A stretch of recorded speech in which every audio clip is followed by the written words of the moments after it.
On an autumn Independence Day, we visited what was once known as the Bac Lieu battlefield, now split into Bac Lieu and Khao Mau provinces.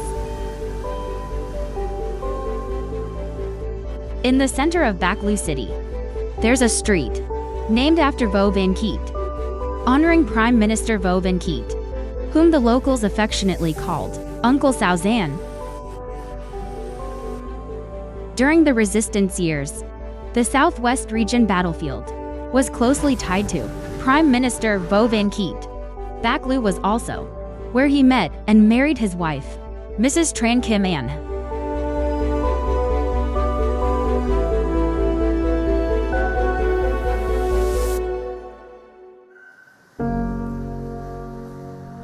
Mr. Nguyen Trung Kien, who met Prime Minister Vo Van Kiet multiple times during both the wartime and peacetime. He said that Mr. Vo Van Kiet relocated and held a variety of positions in Rac Gia and Bac Lieu provinces during the resistance against France, including Secretary of Hong Dan District Party Committee, Deputy Secretary of Rac Gia Provincial Party Committee, Deputy Secretary of Bac Lieu Provincial Party Committee, then Secretary of Bac Lieu Provincial Party Committee. Despite the passage of time, Mr. Kien's memories of Uncle Sau Dan's working style from their meetings remain vivid. The first time I was truly impressed was during my time working in the Khao Mau's propaganda department. One day, I was informed by my colleagues in the propaganda department that Mr. Kiet, the party committee secretary, had extended an invitation for us to visit his office. I thought that he would lecture us about cultural and artistic policies as a superior would when speaking to subordinates in challenging circumstances. But surprisingly, throughout the meeting and meal, Mr. Kiet didn't lecture at all. He just asked questions about our work and challenges, letting us do all the talking. This showed me that he always wanted to hear from those below him and truly cared about his subordinates. Our journey to find where Prime Minister Vo Van Kiet used to live and work in Bac Lieu led us to the National Special Relic, OF Kai Chan Base, also known as Bac Lieu Provincial Party Committee Base, located in Khe Kui Hamlet, Ninh Than Loi Commune, Hong San District. This was once the base for the Southern Regional Party Committee, later the Central Office for South Vietnam, and Bac Lieu Provincial Party Committee. During the resistance wars, this marshland area had difficult terrain, dense vegetation, and intricate waterways, bordering Khao Mau, So Strang, Hao Giang, and Kien Giang provinces, making it ideal for communication and transportation.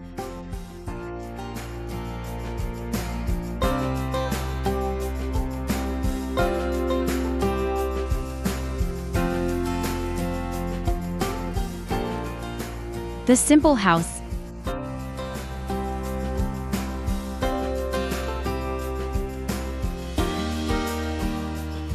the winding canals under the tree canopy.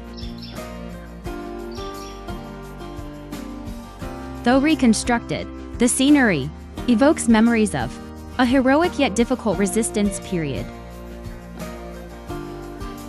This was where Southern Regional Party Committee leaders and Central Office for South Vietnam leaders worked, later becoming talented national leaders like General Secretary Lais One, Chairman of the Council of Ministers Pham Hung, and Prime Minister Vo Van Kiet. This place also marks the Vo Van Kiet's impressive breaking the fence story. In late 1949, as Deputy Secretary of Bac Lieu Provincial Party Committee, he faced a central policy of economic blockade of the enemy by cutting off economic exchange between liberated and enemy-occupied zones. This led to agricultural products and food being stuck unsold in liberated areas.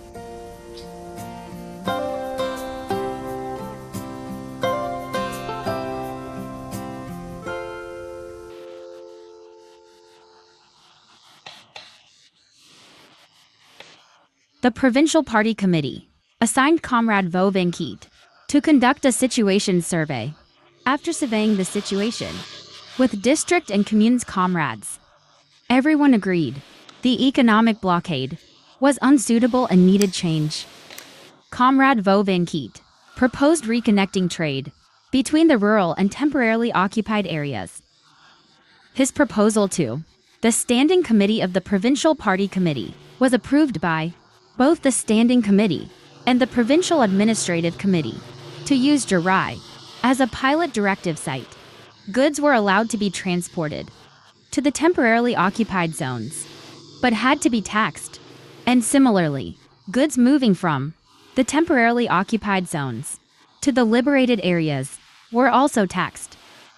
This proved successful and was approved by the Southern Resistance Administrative Committee, making the South region implement the enemy economic blockade flexibly.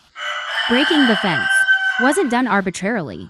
This came from listening to people's opinions to create appropriate policies.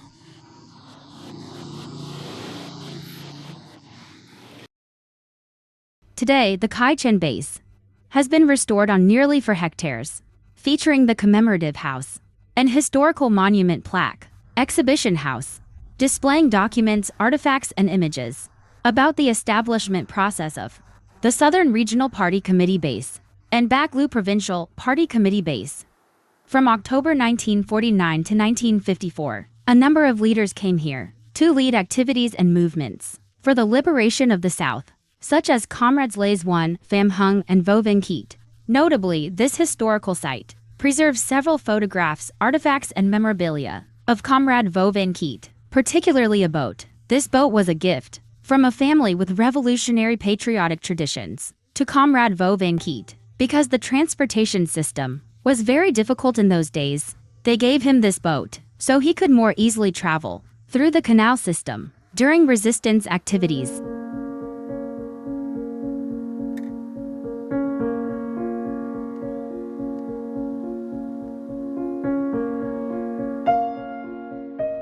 The Western homeland also marks beautiful memories and milestones in Prime Minister Vo Van Kiet's life. In spring 1950, while Deputy Secretary of Bac Lieu Provincial Party Committee, he met Mrs. Tran Kim In, a native of Vinh Khoi Commune, Phuoc Long district. Their blossoming first love led to marriage.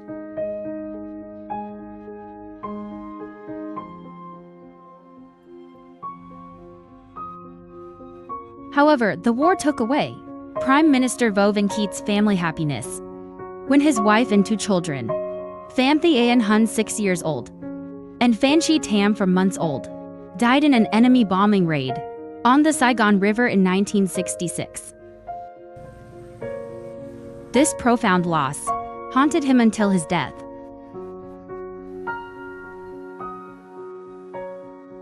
December in the lunar calendar, his wife went up to spend Tet with him in Zhaotiang. This was a legal passenger boat, carrying only civilians.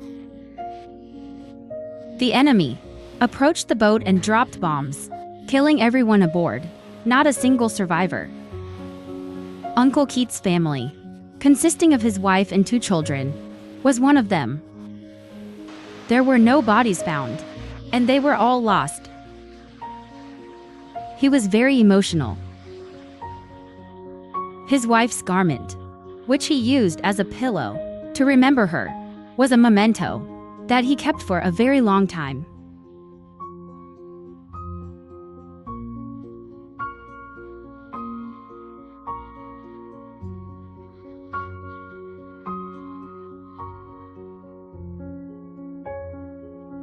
Gradually, he returned to his duties, focusing more on the common good rather than his personal life and losses, dedicating himself to his work and the revolution. The revolutionary soldier set aside personal grief to focus on the people's happiness. After the South Vietnam's liberation and national reunification, Prime Minister Vo Van Kiet returned to Bac Lieu multiple times.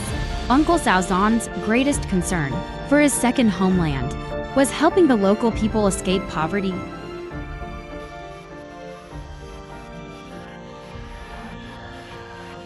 I had the good fortune to have Uncle Kiet return to Hong San District while I served as the secretary of the District Party Committee. He asked about the lives of the local people here, what the main production in this area was, and whether the production conditions were favorable or not.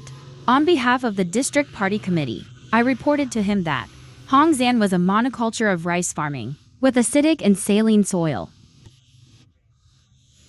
Not long after that visit, he developed a comprehensive program for the entire region, such as the Quan Lo Phung Heat freshwater conversion program.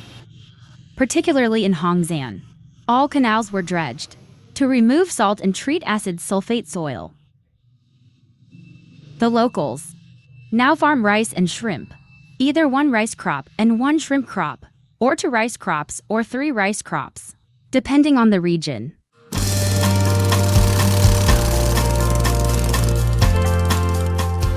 A bustling morning on rural fields shows farmers harvesting freshwater prawns. The transformation of Hong San people must start from the story of shrimp farming integrated with rice cultivation. The 2 shrimp, 1 rice crop model become the main local economic driver. The Hong San's unique feature is raising shrimp in rice fields. The district has allocated 24,000 hectares for the rice shrimp zones and nearly 10,000 hectares for the rice-only cultivation. They are focusing on the sustainable, safe production and encourage the cooperative farming models. The rice-only cultivation areas now grow 3 crops yearly, while the converted areas do 2 shrimp crops and 1 rice crop.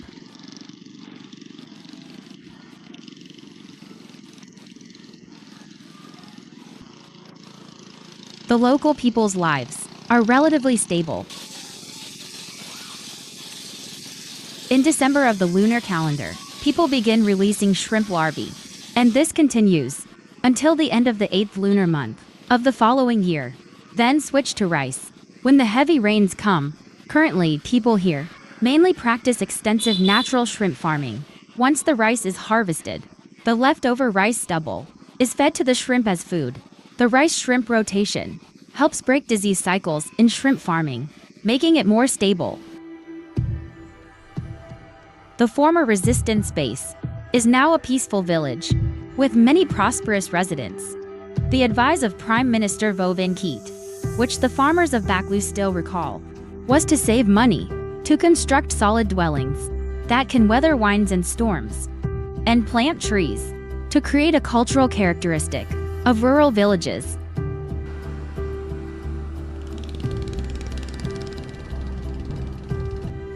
In the center of Phuoc Long district, there is a school named Vo Van Kiet, built on a spacious area of nearly 2 hectares, with 44 classrooms and 12 labs. Proud of their school's name, teachers and students have achieved impressive results, earning the meeting national standards recognition in May 2015, and the Certificate of Merit by the Bac Lieu Provincial People's Committee as an exemplary collective for the 5-year period from 2015 to 2020.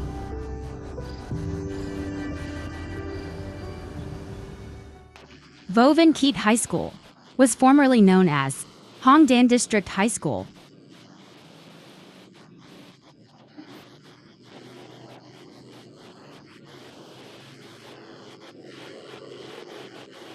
Local leaders wished to have a school bearing the mark of a leader who had made significant contributions to our homeland.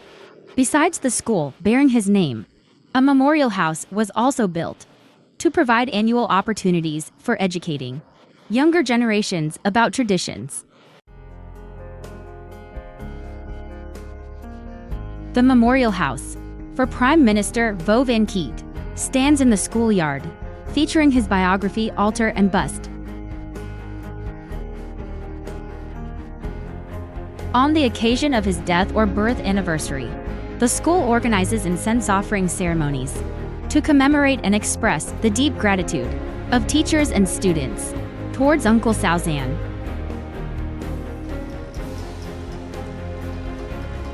Bac Lieu and Kham Mau provinces are connected not only geographically, but also closely linked through their resistance history. Our journey ended at Song Doc Town, Tran Van Thoi District, Kham Mau Province.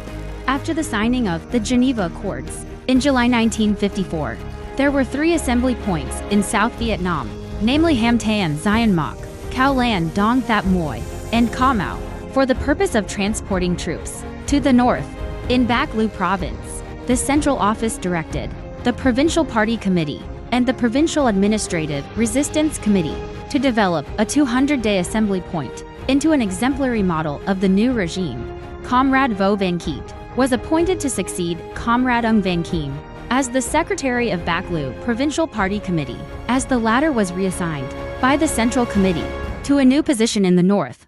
The Southern Regional Party Committee gave us instructions on how to handle the transfer, and when we turn it over to them, the provinces must be able to see the revolutionary regime's face clearly. The secretary of the Southern Regional Party Committee gave very practical directions. When we went down to inspect, we found that they had handed over to us streets and sewers that were clogged, streets that were messy, labor areas that were dilapidated, and working people who didn't have enough food to eat.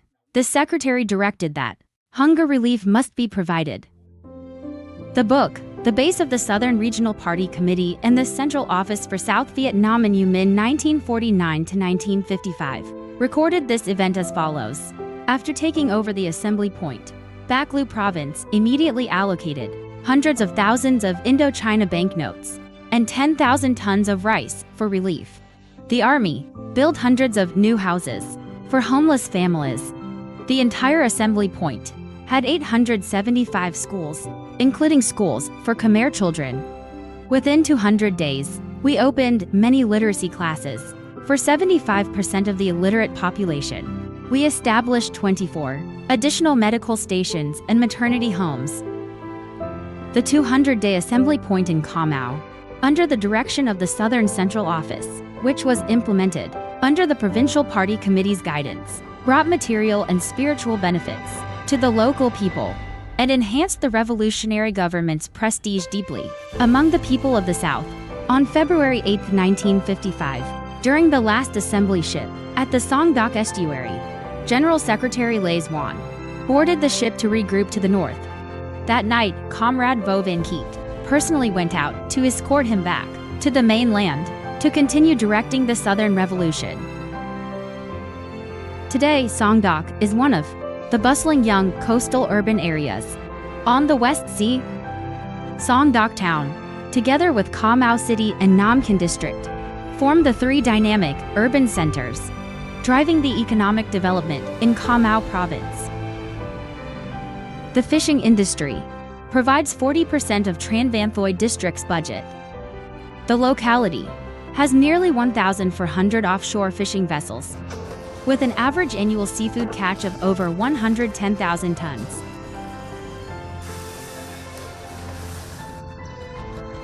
Additionally, fishing support services, including boat repair, net mending, and seafood processing, are developed in the area.